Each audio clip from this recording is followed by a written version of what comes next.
Saludos, bendiciones.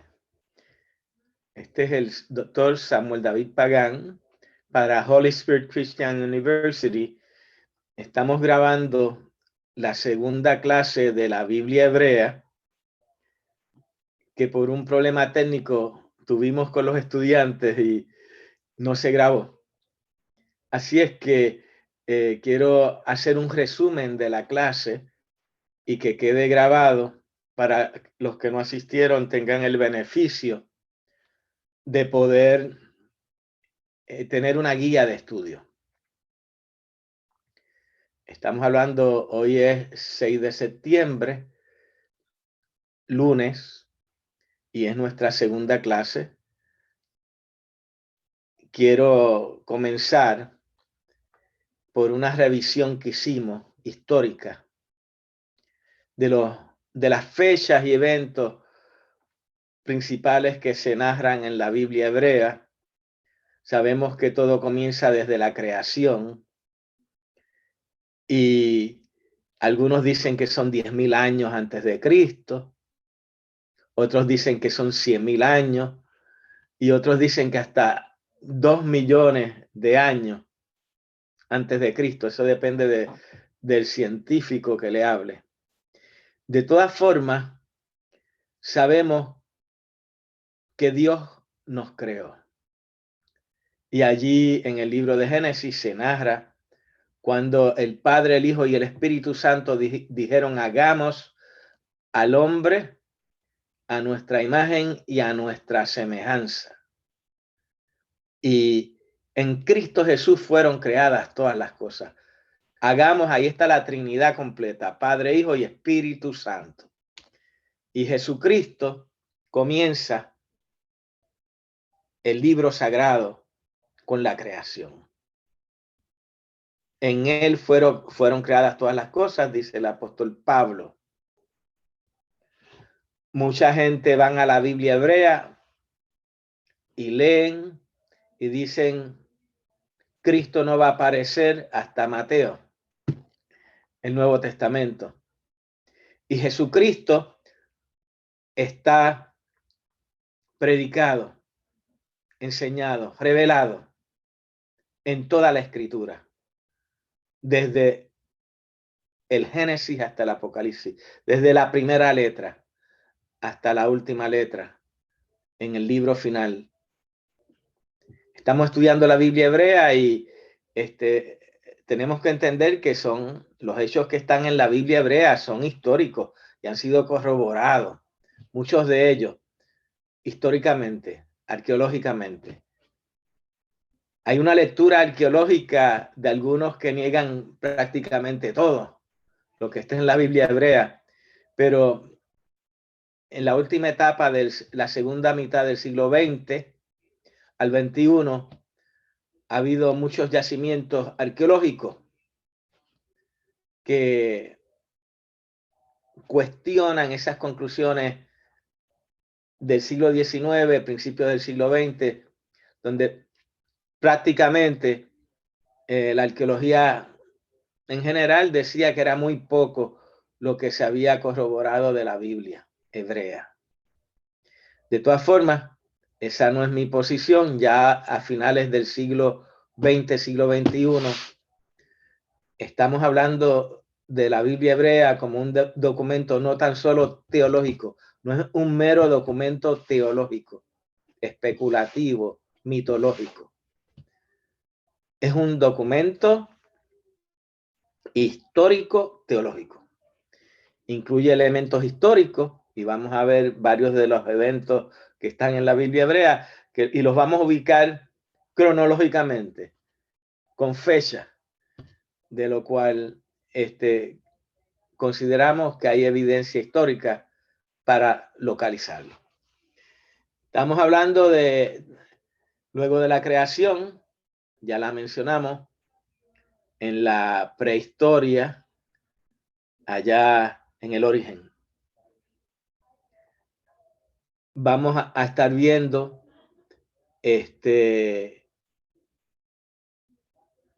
evidentemente la creación, Noé, el diluvio, y prácticamente un nuevo mundo luego del diluvio. Sabemos que hay muchas narraciones en todas las culturas sobre un diluvio universal que no es meramente de los judíos. Y quiero comenzar mencionando algunas fechas de los eventos luego de ese diluvio. Y vamos a hablar de Abraham. Abraham, el padre de la fe. Estamos hablando de Abraham más o menos en el año 2090 antes de Cristo. Sabemos que la historia en la cristiandad se divide desde antes de Cristo y después de Cristo. Y estos años son antes de Cristo. O como usted le quiera llamar, antes de la era cristiana. O la era común. Pero el evento que realmente dividió la historia fue la encarnación de Jesucristo, el Señor. Pues estamos hablando del 2090 antes de Cristo, Abraham, 2067 Isaac, 2007 Jacob. Abraham muere en el 1992.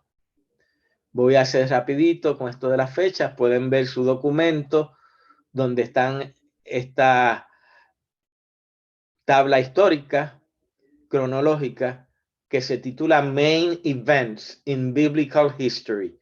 Está en el WhatsApp de la universidad.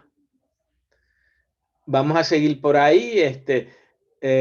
Un pueblo que se asocia mucho, que a veces se compara con los judíos y algunos creen que en realidad eran los judíos, pero que no se le cambió el nombre. Los judíos se conocían como Abiru, o sea, habían en ciertos yacimientos arqueológicos, en ciertos jeroglíficos, se hablaba de ese pueblo Abiru, y era un pueblo nómada que vino a Egipto. Y algunos consideran que pudo haber sido esto los Hyksos, que fue un pueblo no egipcio que entró a Egipto y que hubo varios faraones Hyksos en el 1730 antes de Cristo. Más o menos 1728 se habla en Sumeria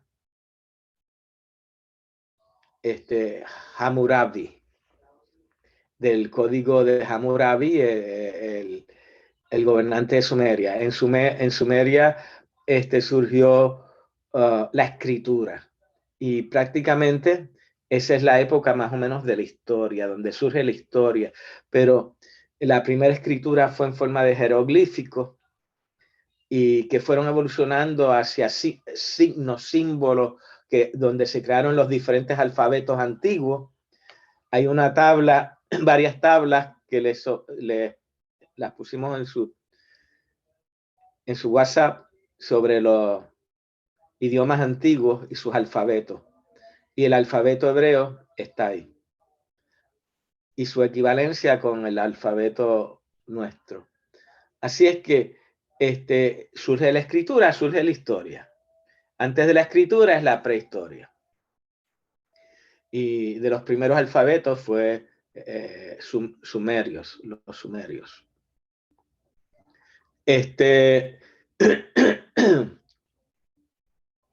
Se dice que los egipcios fueron expulsados en el 1570 y se fundó la dinastía de Amosé.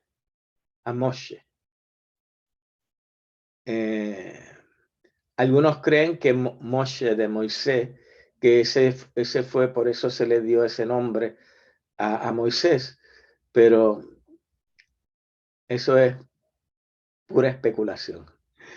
1548 en adelante, en el 1548 se ordena la matanza de los niños, varones, de parte de las parteras egipcias. Evento que está en el libro de Éxodo. Vamos a seguir. Más o menos se ubica el nacimiento de Moisés, más o menos para ese tiempo, un poco después, ya que esa política se asume que siguió. Y en el 1525, más o menos, hacia el 1548, pudo haber sido 1528, donde también se volvió a reforzar esa política de matar a los niños. Pues fue que se puso a Moisés en el río Nilo. Y apareció a la hija de Faraón. Seguimos por ahí, en el 1487 más o menos se ubica la salida de Moisés de Egipto, y en el 1447 es el Éxodo. Moisés salió, regresó y fue instrumento de Dios para liberar al pueblo de Egipto, y ahí surge en el libro de Éxodo, más o menos para el año 1447. Voy a saltar eventos, estoy más o menos dando algunos eventos claves, unos spots, para que vean que sí podemos crear una cronología, hay una cronología y hay evidencia histórica para sostenerla. En el 1407, Moisés muere y Josué dirige el pueblo hacia Canaán. Y del 1400 en adelante es la conquista de Canaán. Los jueces, viene la época de los jueces. Gedeón, 1194, en el año 1194, por mencionar uno de los jueces. Samuel, en el 1105. Saúl, en el 1043. Y en el 1004, David es rey sobre Israel, sobre todo Israel. Salomón en el 971. Seguimos por ahí. Vamos a darle un salto. Bueno, vamos a llegar a la división del reino, 931, Roboán y Jeroboán, que ese evento es clave. Vimos la monarquía en Saúl, David y Salomón, pero luego la división del reino del norte al reino del sur al morir Salomón. Roboán se queda en el sur con el reino de Judá, que está en Jerusalén, la tribu de Leví, Benjamín y Judá. Las otras 10 tribus se separaron con Jeroboán, el usurpador, que se llevó las 10 tribus del norte, Israel. Así es que esas 10 tribus, que fueron la mayoría, permanecieron con el nombre de Israel. Judá, que fue como un remanente, se declaró como el reino de Judá. Vamos a ver el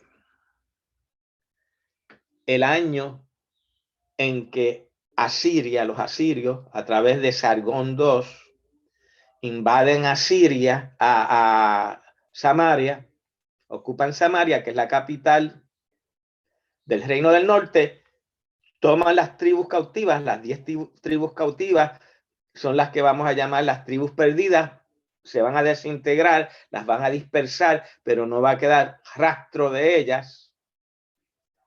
Ese fue el juicio de Dios hacia el usurpador Jeroboam.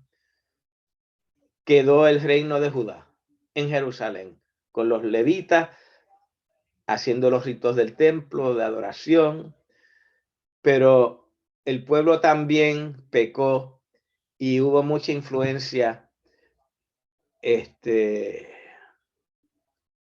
los dioses de los alrededores, del paganismo. Y y el israelita, más que monoteísta, era monarquista. Tenían a Yahweh arriba y a los demás dioses abajo, pero guardaban muchas veces fidelidad a más de un dios. Y contra eso es que truena Yahweh con su juicio, profetizados a través de los profetas, los profetas que estaban en el reino del norte y los profetas que estaban en el reino del sur. La Biblia hebrea, la Torá, que fueron los primeros libros revelados a Moisés, luego el Nevín, que son los profetas, que comienzan desde Josué.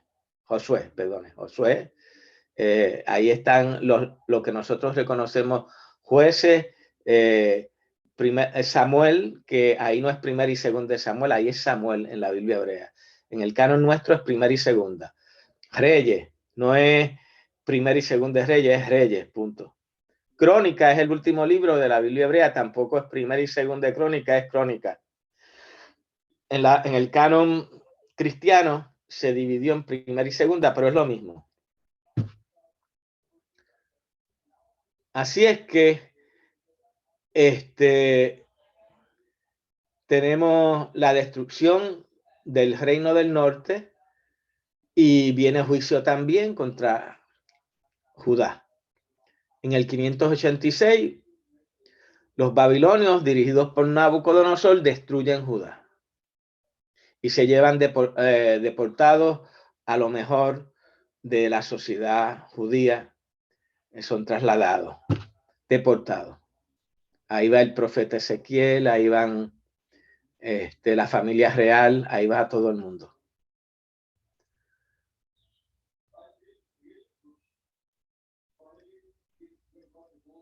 Lo que sucede es que aproximadamente 50 años luego, más o menos, un poco más de 50 años, en el año 550, Ciro se convierte en el rey de Persia. Acuérdense, estamos hablando antes de Cristo. Y Daniel le habla a Ciro. Le dice, mira, fue profetizado de ti, desde Isaías, que ibas a venir, ibas a destruir a Babilonia, ibas a reinar, ibas a liberar. Eres el liberador del pueblo de Yahweh y vamos a regresar a nuestra tierra, vamos a restaurar Jerusalén, vamos a las murallas, el templo, te vamos a rendir tributo, pero tú nos vas a dejar que adoremos a nuestro Dios y manejemos nuestro gobierno como un gobierno autonómico bajo el protectorado suyo, porque a usted Dios lo hizo su siervo. Y así fue. Ciro los dejó ir. Ahí viene varias peregrinaciones, el famoso retorno y restauración de lo que se había destruido. Y Esdras, Zorobabel, Esdras y Nehemías. Esdras es utilizado por Dios, un sacerdote, escriba profético, a organizar los rollos que se habían escondido al venir el ejército de Nabucodonosor y destruir el templo y destruir Jerusalén. Esos rollos los escondieron y los que se pudieron llevar se los llevaron. Y además había mucha tradición oral. Así es que ellos tenían los elementos. Esdras se propuso restaurar la ley. La ley es el canon, el comienzo del canon hebreo, de la Biblia, la Tanakh. La Tanakh, que es lo que conocemos hoy como la Torá, el Nevín y el Ketuvim. Así es que eso es en el año 586, pero en el 480 los griegos, evidentemente Alejandro Magno, el macedonio que conquistó Grecia, viene con su ejército, un hombre joven, viene de 20 años, en unos años conquista el mundo. Y a los primeros que conquistó fue al imperio más grande de esa época, los persas.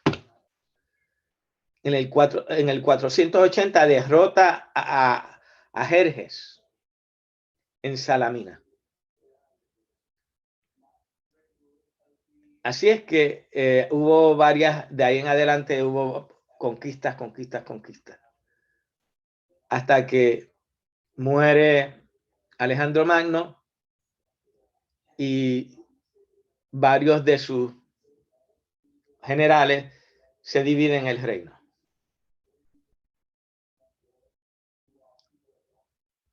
Surgen principalmente los Ptolomeos desde Egipto y los seleucidas desde Siria. Los seleucidas son los que van a ocupar, o sea, son los que se hacen cargo del manejo de la colonia de Israel. O sea, que Israel queda bajo los emperadores seleucidas. Y ahí es que viene la guerra de los macabeos, que se rebelan contra Antíoco Epífanes de la dinastía de los Antíocos, sirios, evidentemente, asirios. Y se rebelan y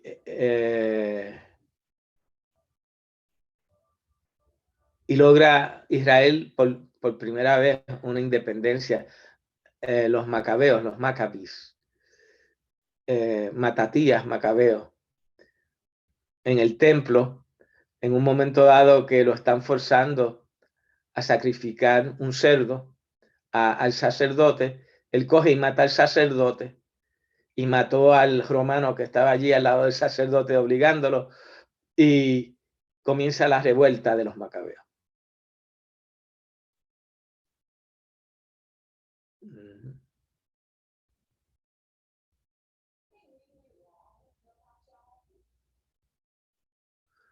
¿Qué sucede? Que buscando ser liberado de la dinastía de los Antíocos, varios sectores, entre ellos el sumo sacerdote Hircano de la familia de los macabeos, buscan a los romanos que estaban ya moviéndose en esa área para que vinieran e invadieran y les dieran un gobierno autonómico donde les permitieran adorar, hacer sus ritos religiosos y adorar a su Dios, aunque fuera bajo la bota romana, y ellos poder Hircano, para ser claro, estaba la independencia, estaban independientes, vamos a aclarar eso, estaban independientes. Hircano está buscando tener control y es más helénico que los macabeos. Hircano es parte de los macabeos, es de esa familia, pero intelectual, helénico, griego, y pensaba que ellos pronto iban a caer bajo la bota de otro Antíoco. Y quiso congraciarse con los romanos y le pidió a los romanos que entraran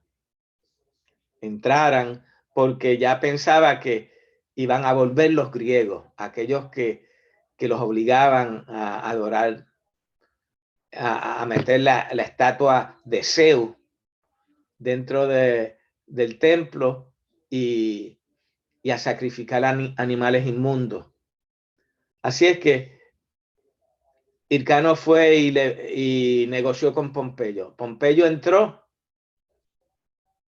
invadió y ocupó Israel. Claro, los macabeos se dividieron entre los que eran como Hircano, más helénicos, y los que eran más judíos nacionalistas. Pero fueron derrotados los nacionalistas. Y por eso es que cuando está Roma hay un ánimo muy fuerte y era guerra constante porque Roma entró por la fuerza y derrotó al régimen nacionalista judío.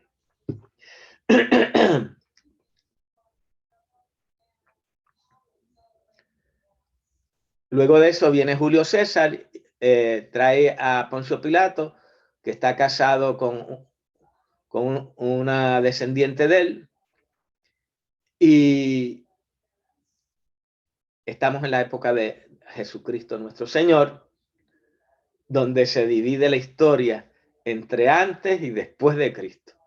Y comienza nuevamente el año 1 después de Cristo. Y por ahí seguimos hasta el día de hoy. Con eso acabamos ustedes pueden verlo todo en Main Events in Biblical History, que está que yo le envié. Así es que vamos,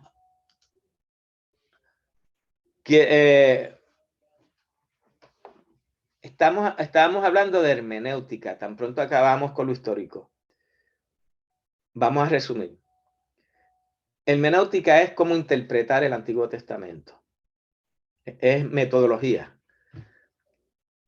Paso 1.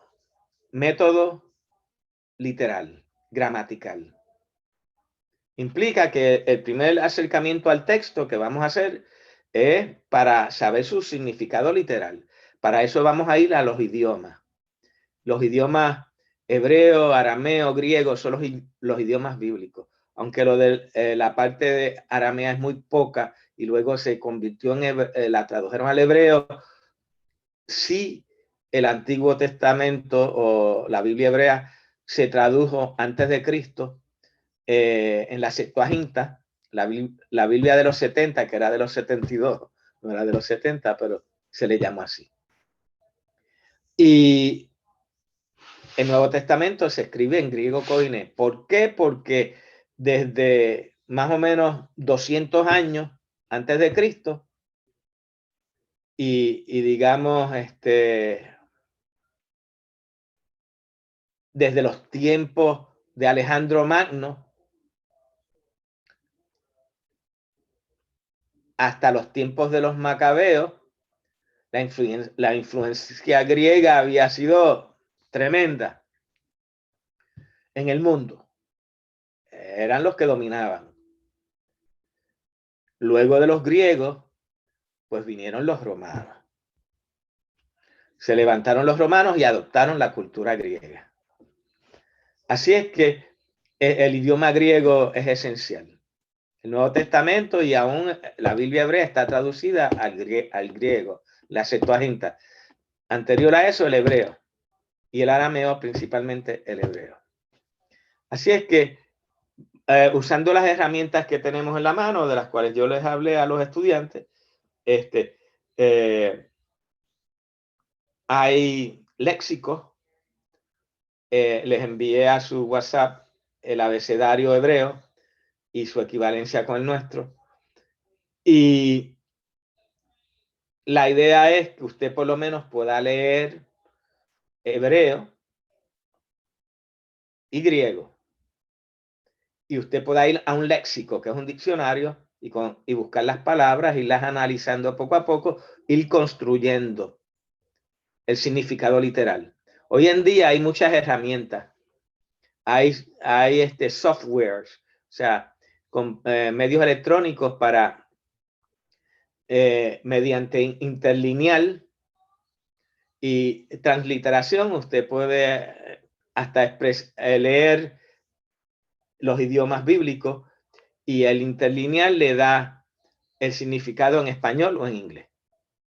Y usted va leyendo el hebreo o el griego y a la vez ver significado en su idioma.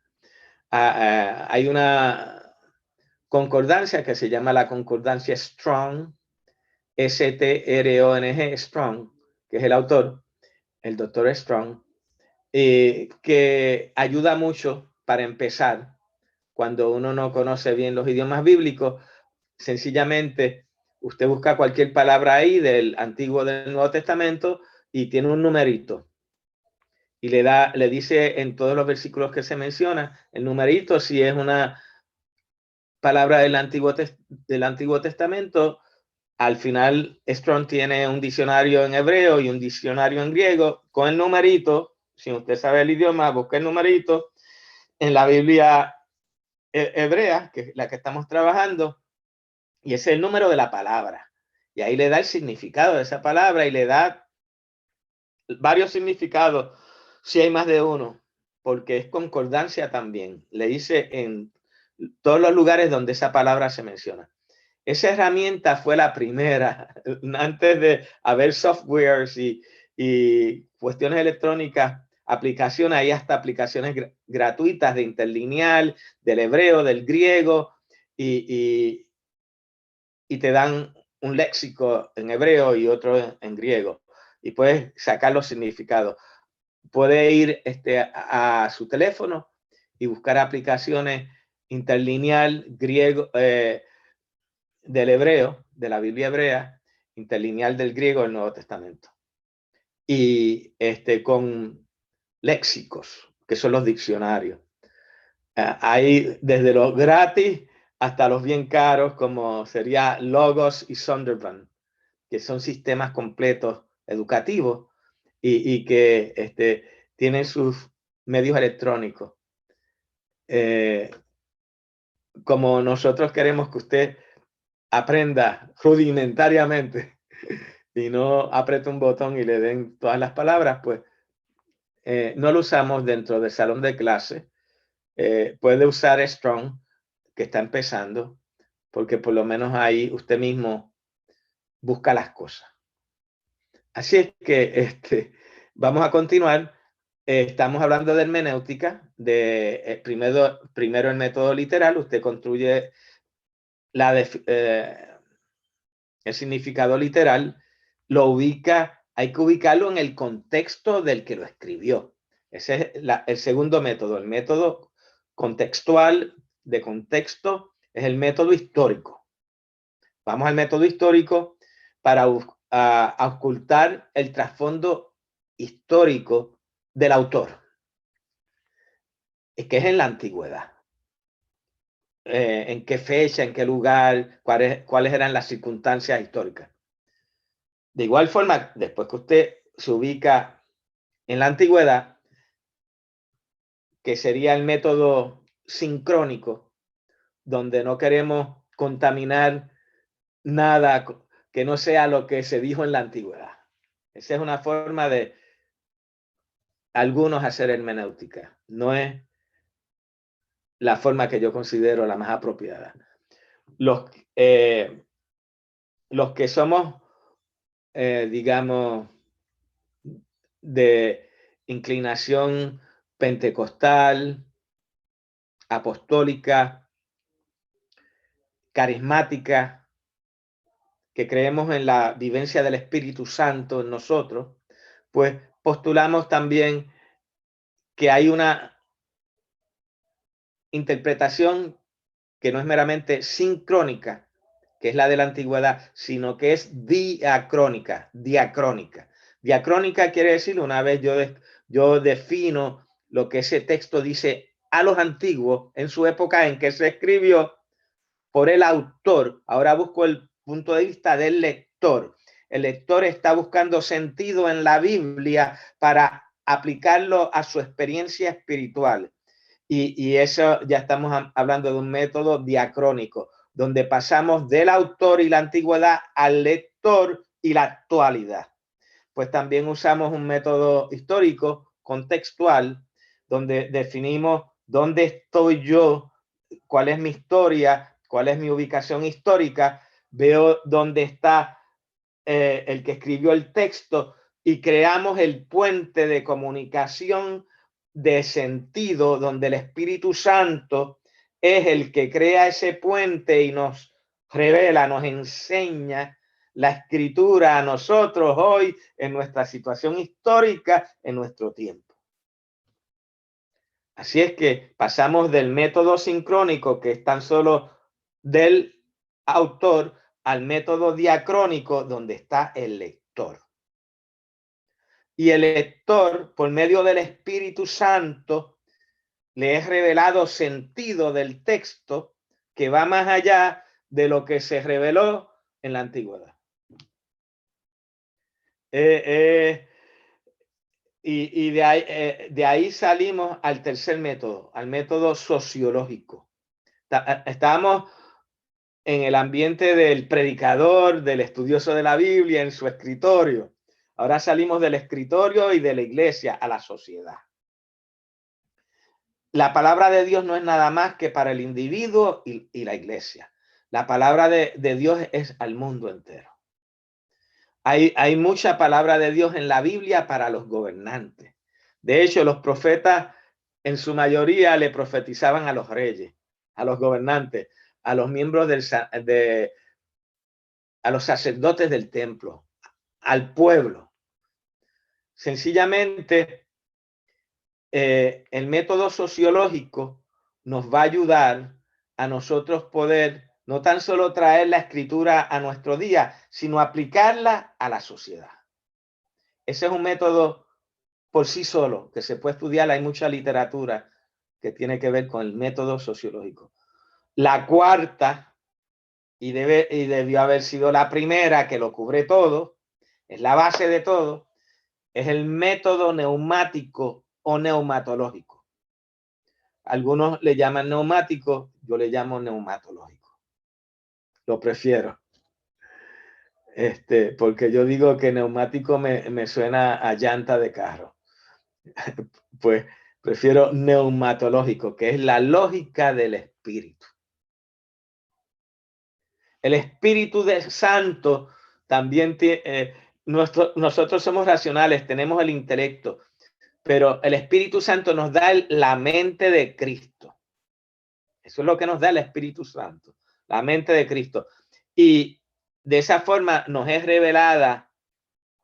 Nosotros entramos en diálogo con el texto como fue revelado en su origen, en la antigüedad, y estamos tratando de traducir el mensaje, interpretar el mensaje a nuestro día hoy, a nuestra situación particular, a nuestra iglesia, a nuestra sociedad.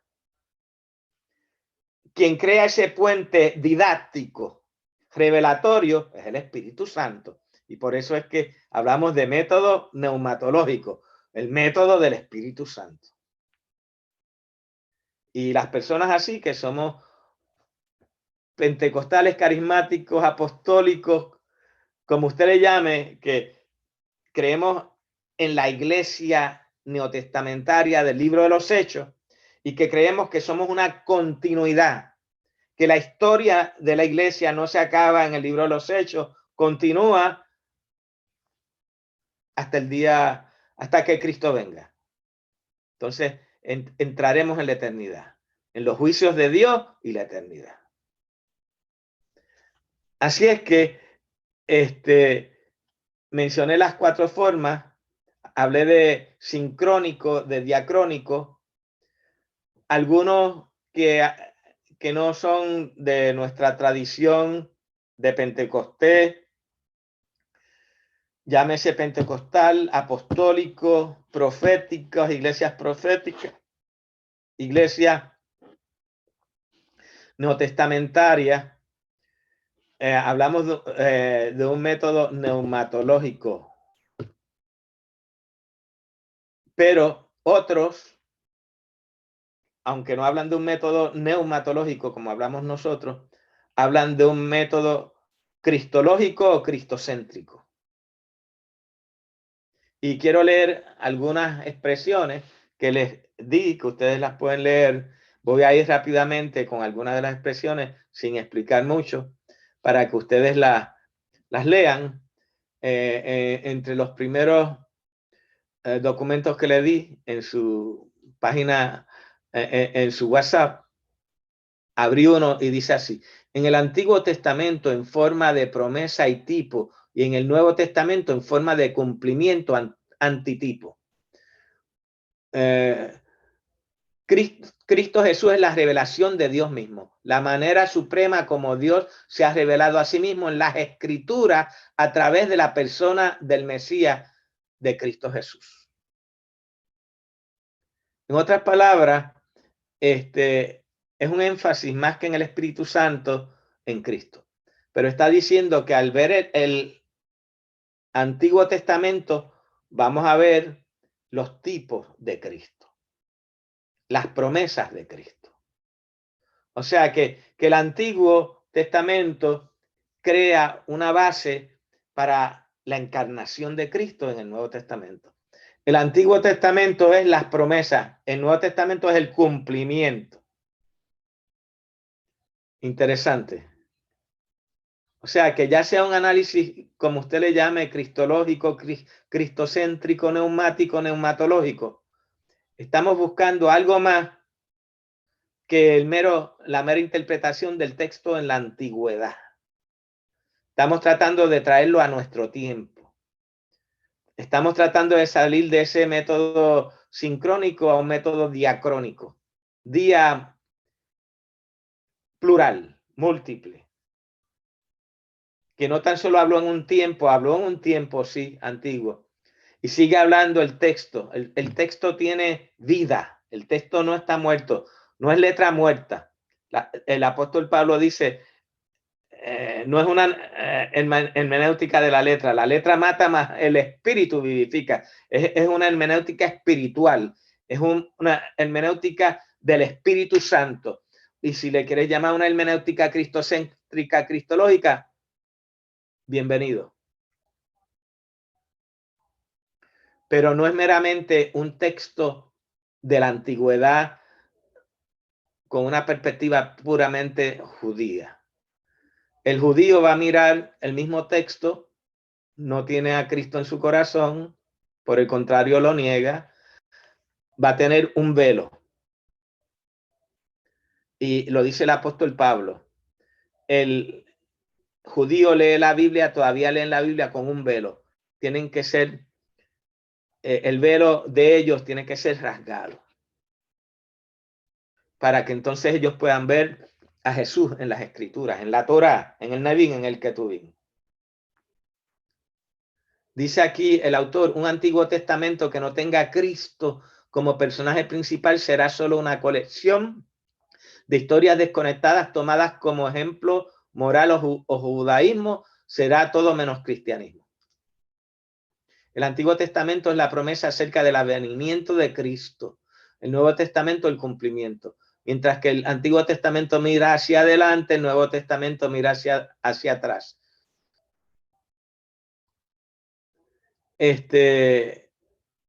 Sí, mira hacia atrás el Nuevo Testamento, pero también mira hacia adelante. En eso creo que falta.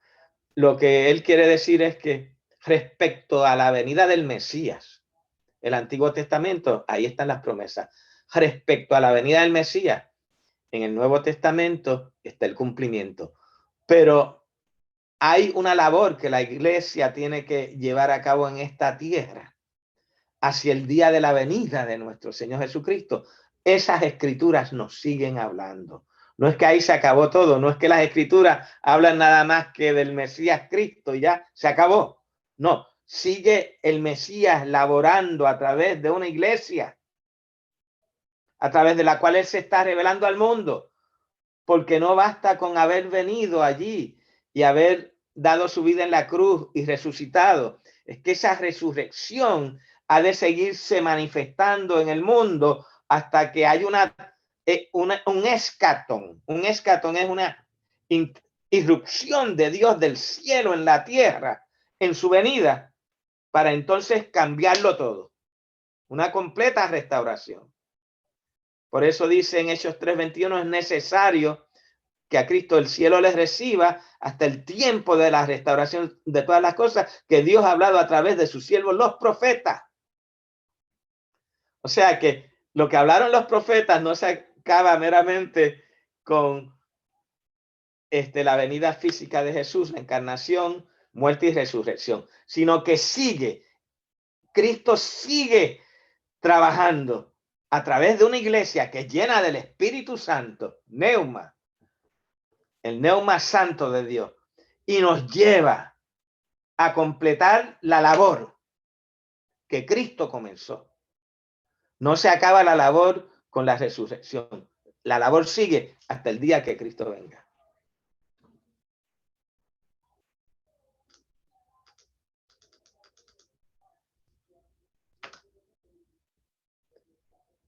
Así es que dice aquí el autor que es un error no interpretar el significado primario de las escrituras en su contexto original.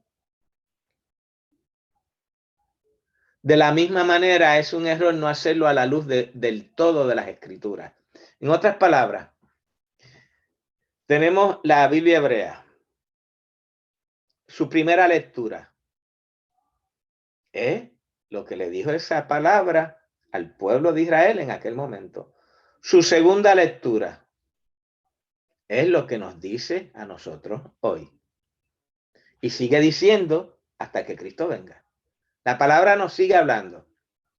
Dice el autor, a esta interpretación primaria de las escrituras, es decir, lo que un pasaje significó para su audiencia original en su contexto histórico específico y particular, lo denominaremos el primer horizonte.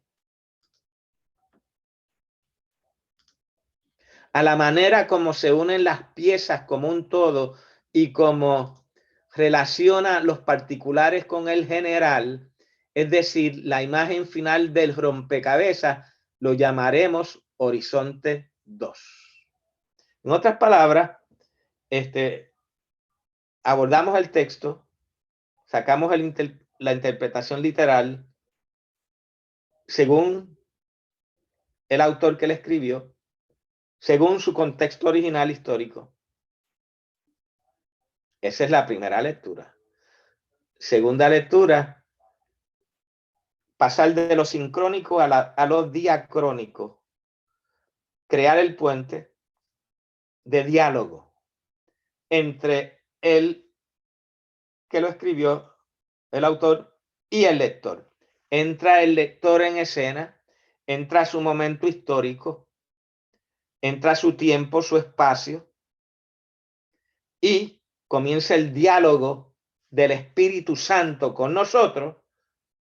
Ahí hay un elemento espiritual, el puente lo crea Dios, la persona del Espíritu Santo, la persona de la Trinidad, que es el maestro, es el paracleto, es el maestro, es el que nos enseña. Por eso hablamos de una hermenéutica neumatológica o neumática. Es el Espíritu quien nos enseña. Y esa es la segunda faceta de la hermenéutica.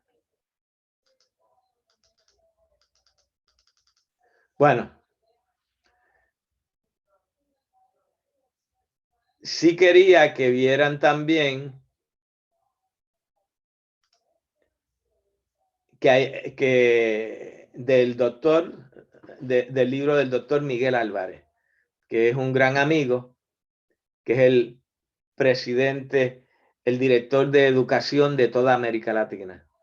Y fue presidente del seminario bíblico en Filipinas, de la Iglesia de Dios, que es el seminario en Asia, y es presidente actualmente de CEVITCA, que es el seminario de la Iglesia de Dios en Centroamérica, con el cual nosotros, Holy Spirit Christian University, trabajamos juntos. Somos acreditados por la misma agencia en América Latina, CONCELA.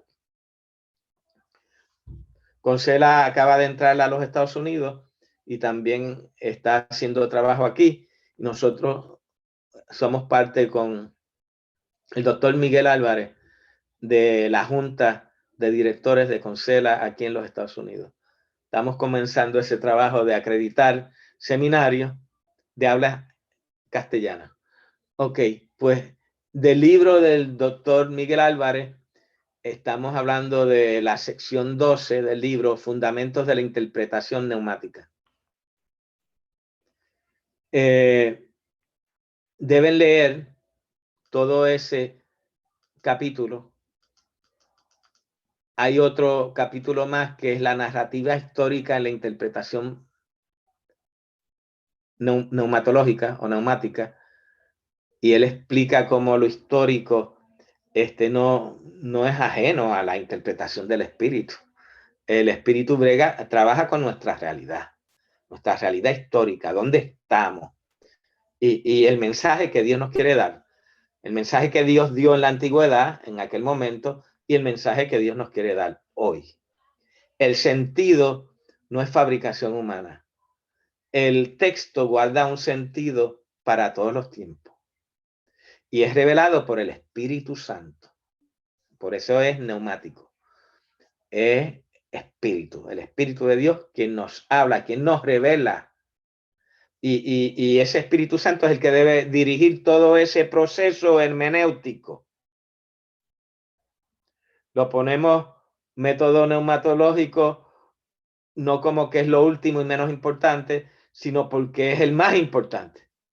Y es el que cubre todo, el que nos dirige en todo, porque nuestro maestro, nuestro paracleto, quien nos fue dejado para enseñarnos, fue el Espíritu Santo. El Señor dijo, es necesario que yo me vaya,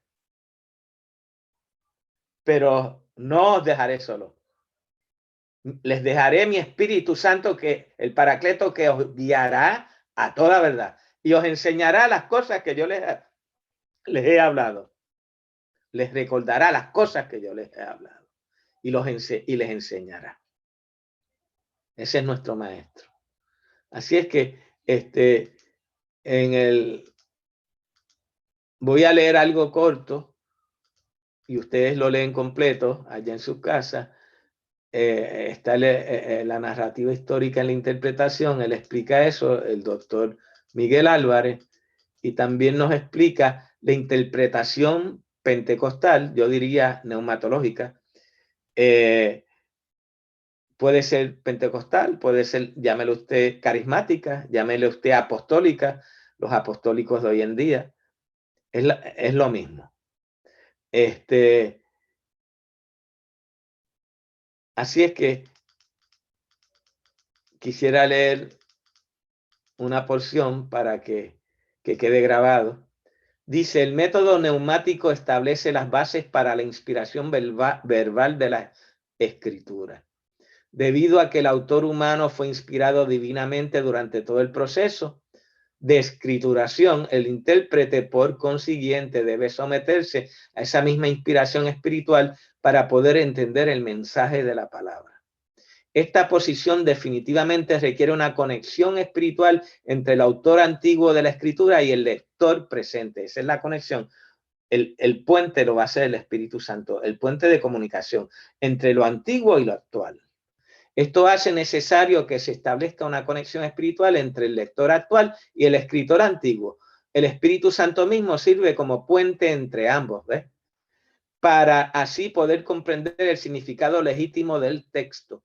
Por consiguiente, el intérprete asume con profunda convicción que la Biblia es el libro del creyente.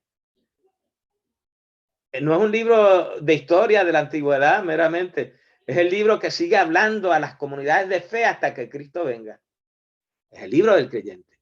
La conexión espiritual entre el creyente de hoy y el escritor antiguo se realiza por medio de la fe en Jesucristo y la aceptación de la dirección del Espíritu Santo, quien a su vez sirve como paracleto en la acción misma de entender el significado de la palabra. Nos enseña.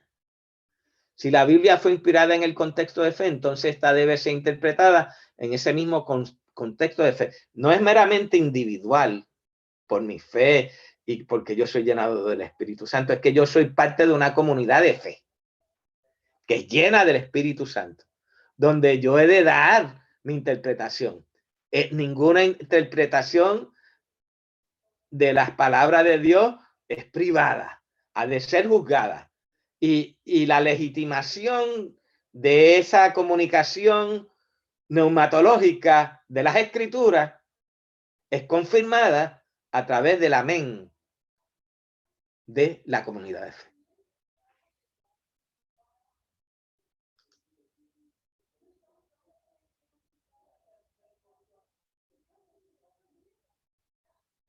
Gloria a Dios. Bueno.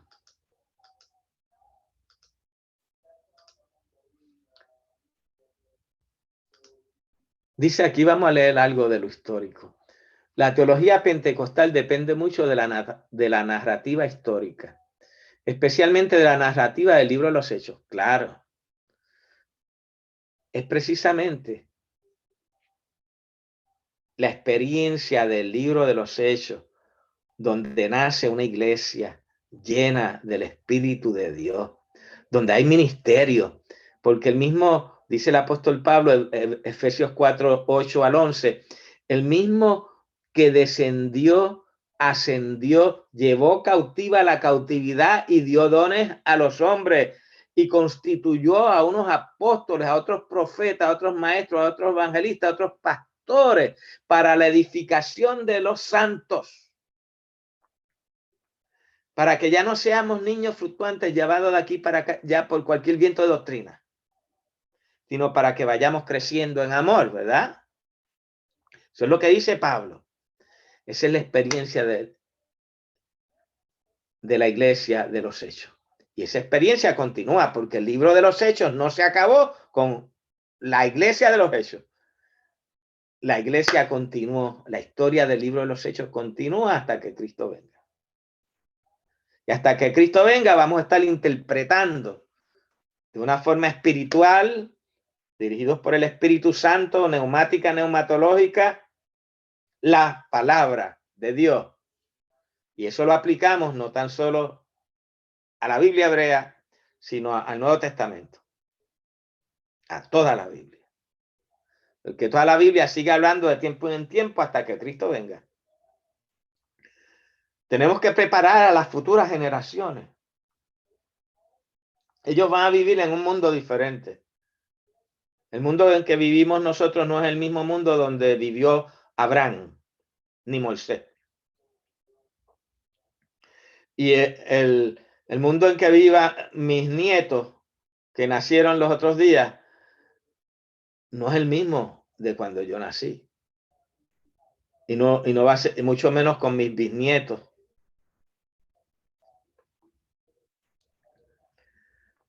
Estamos preparando una iglesia para interpretar la palabra de Dios a través de todos los tiempos hasta que Cristo venga. Y eso no se puede hacer sin la presencia del Espíritu Santo y la operación activa de nuestro Maestro, el Espíritu Santo que Cristo nos dejó. La Iglesia Católica medieval postulaba que el cristiano común no podía entender la Biblia, que los que interpretaban la Biblia eran los doctores de la Iglesia, del Papa, era el Papa, con sus encíclicas y sus teólogos, volúmenes, las sumas teológicas de los doctores de la Iglesia. Eso se destruyó en la Reforma. El sacerdocio universal de creyentes. Todos podemos entender las Escrituras. ¿Cómo? Por medio de la gracia y del poder del Espíritu Santo, porque nos es dada la mente de Cristo. Cristo nos ilumina, nos enseña, nos guía y nos hace sus discípulos. Y seguimos haciendo discípulos en el mundo, educándolos en una experiencia con el Maestro de Maestros. Ya nuestro Señor ascendió. Él está en el trono, pero dijo, es necesario que yo me vaya, porque no los dejaré solos. Les envío el Paracleto, el Espíritu Santo. Él los guiará, Él los enseñará. Gloria a Dios. Puede leer todo lo que le dije del doctor Miguel Álvarez. Esto es una introducción El curso sigue. En la próxima clase estaremos cubriendo el Pentateuco. Vamos a entrar de lleno en materia, en los libros, en la Torá. Así es que iremos libro por libro. Dios nos guíe, Dios nos ayude. Espero que esta grabación les sea de ayuda. Los estudiantes no están porque enseñé la clase hace un ratito y me percaté que no teníamos grabación. Así es que quise dejar algo grabado. Esta es la clase 2. Dios les bendiga, estudien sus materiales y nos veremos en la clase 3, donde entraremos directamente en el Pentateuco. Dios les bendiga.